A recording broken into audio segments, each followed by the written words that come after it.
Well, hey, everybody, and welcome to the Daily Bible Podcast presented by Saint Church. My name's Caleb, and our hope is to help you study the Word of God every single day. Every day, we're taking time to upload episodes onto Spotify, Apple, and YouTube, where we read through a chapter of the Bible, we look at the context it was written in, and we see what it has to say for us today. Today, we're going to be doing just that by continuing on in our study through the book of Leviticus by reading out of Leviticus Chapter 7. Now, really quick, before we dive on in, if you're checking this out on YouTube, Spotify, or Apple, and you end up enjoying this, take a moment to subscribe, leave a like, follow, consider leaving a rating and a review. All of those things are going to help you make sure you don't miss out on an episode, and they're going to help other people know this is worthwhile content to check out. So thanks for taking a moment to do that if you end up enjoying it.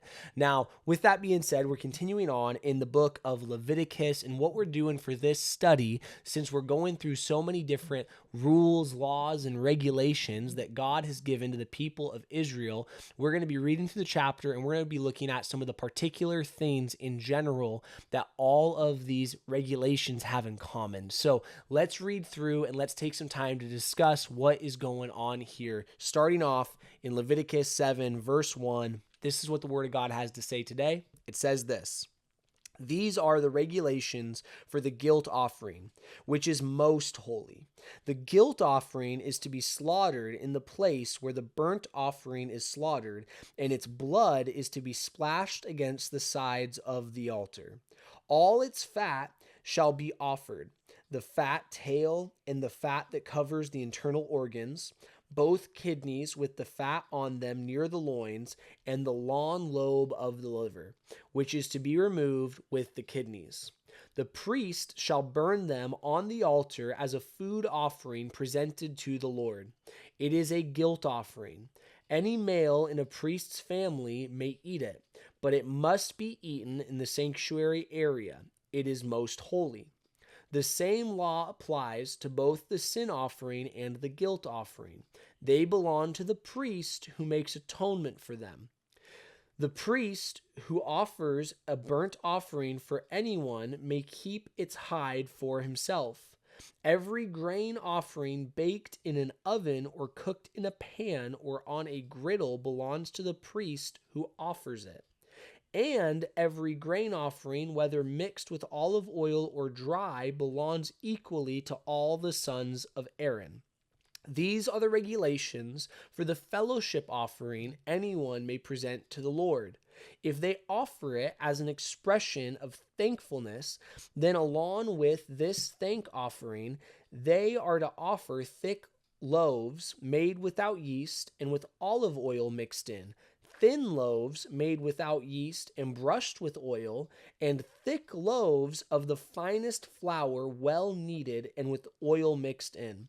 Along with their fellowship offering of thanksgiving, they are to present an offering with thick loaves of bread made with yeast. They are to bring one of each kind as an offering, a contribution to the Lord. It belongs to the priest who splashes the blood of the fellowship offering against the altar. The meat of their fellowship offering of thanksgiving must be eaten on the day it is offered. They must leave none of it till morning. If, however, their offering is the result of a vow or is a free will offering, the sacrifice shall be eaten on the day they offer it. But anything left over may be eaten on the next day. Any meat of the sacrifice left over till the third day must be burned up. If any meat of the fellowship offering is eaten on the third day, the one who offered it will not be accepted. It will not be reckoned to their credit, for it has become impure. The person who eats any of it will be held responsible. Meat that touches anything ceremonially unclean must not be eaten. It must be burnt up. As for other meat, anyone ceremonially clean may eat it.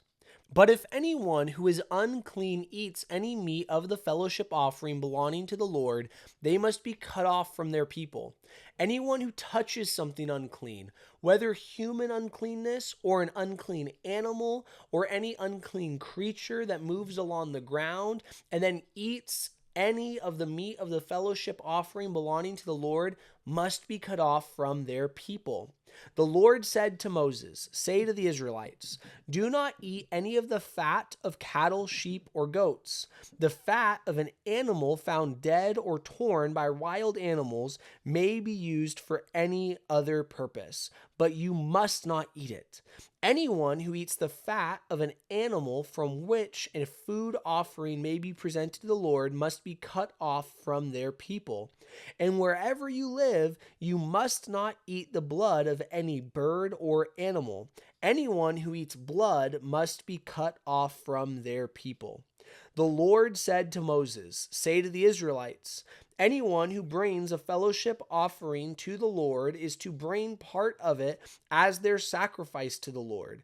With their own hands, they are to present the food offering to the Lord. They are to bring the fat together with the breast and wave the breast before the Lord as a wave offering. The priest shall burn the fat on the altar, but the breast belongs to Aaron and to his sons. You are to give the right thigh of your fellowship offerings to the priest as a contribution. The son of Aaron who offers the blood and the fat of the fellowship offering shall have the right thigh as his share. From the fellowship offerings of the Israelites, I have taken the breast that is waved and the thigh that is presented and have given them to Aaron, the priest, and his sons as their perpetual share from the Israelites. This is the portion of the food offerings presented to the Lord that were allotted to Aaron and his sons on the day they were presented to serve the Lord as priests. On the day they were anointed, the Lord commanded that the Israelites give this to them as their perpetual share for the generations to come. These then are the regulations for the burnt offering, the grain offering, the sin offering, the guilt offering, the ordination offering, and the fellowship offering, which the Lord gave Moses at Mount Sinai in the desert of Sinai on the day he commanded the Israelites to bring their offerings to the Lord. And that is the close of Leviticus chapter 7. Now, in this, we are seeing a couple of things covered. We're seeing some more sacrifices. We're seeing some regulations. And then we are also seeing some things depicted for the priests and for Aaron and his descendants and what would belong to them within the priesthood. Now, in this section, I want to highlight two things in particular. First is we do see this instruction when it comes to blood. And we end up seeing also this instruction when it comes to eating of unclean animals. Now, something that matters here is that this is a law that is being given to all of the people. That to all of the people, something that has been killed, an animal that has been torn up, that is dead, that really, if we could look at it here, that is dead and diseased, the Lord looks and says, nobody is to eat that. If they eat of that, they are to be sent off. And same with people who have eaten of the blood. Now, really quick, there's two reasons for this. One, God is speaking of ways the people are to live set apart.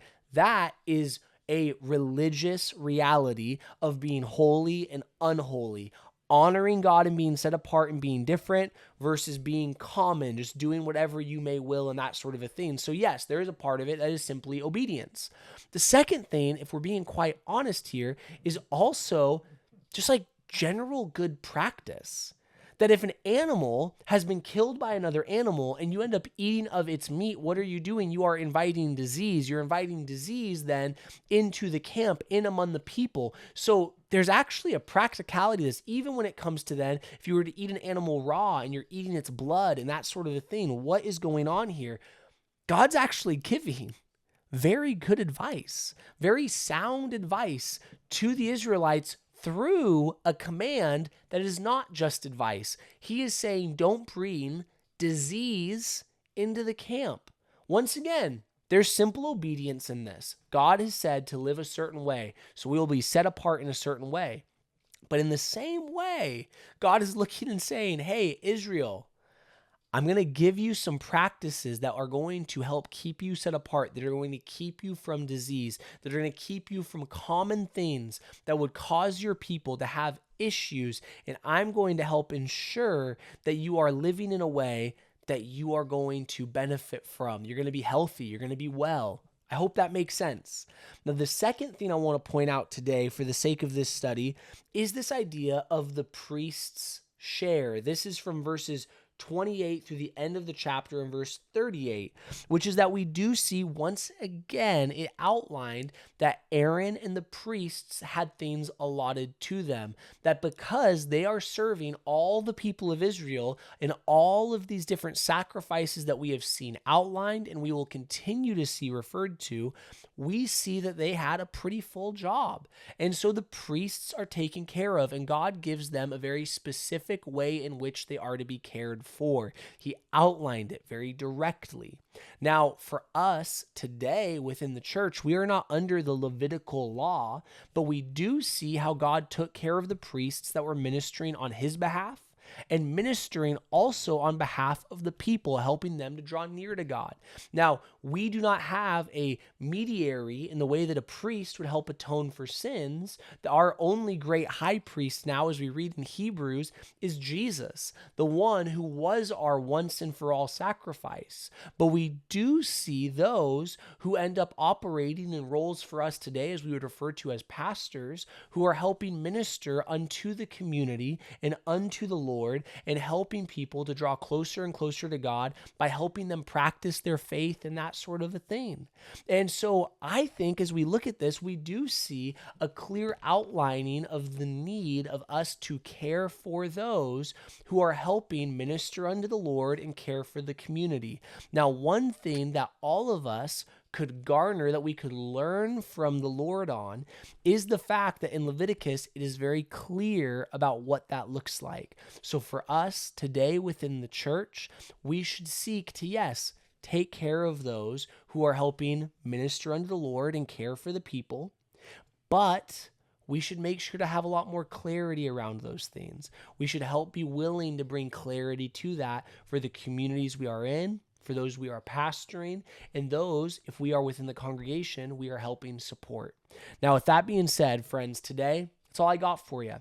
So I hope that made sense. If you got any questions, please comment them down below. If you check this out on Apple, Spotify, or YouTube, make sure to subscribe, follow, leave a like, take some time to leave a rating, all those good things. But with that being said, thanks for being here today. Can't wait to see you tomorrow, because we're taking time to study the Word of God every single day.